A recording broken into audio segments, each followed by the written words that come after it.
How to enter promo codes on Sephora. Hey everyone, in today's video, I'll show you guys how you can enter promo codes while you check out on Sephora. Now, the first thing you need to do is access their website.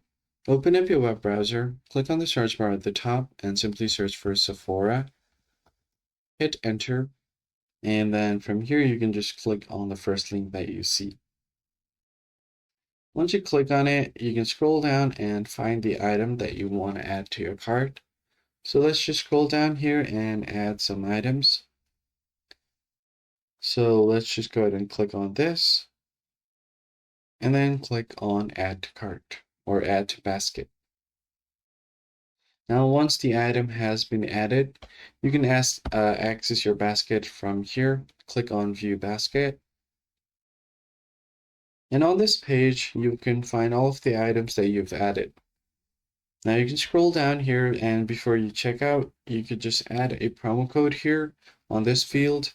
And if the code is valid, then you should be able to get certain discounts off. So the code's going to be something like this, a code followed by a number that would usually be a percentage that you're getting off. So that's pretty much it, guys. Now just click on apply and then go ahead and check out, and you should be able to get the discount. I hope this tutorial was helpful to you, and I'll catch you on the next one.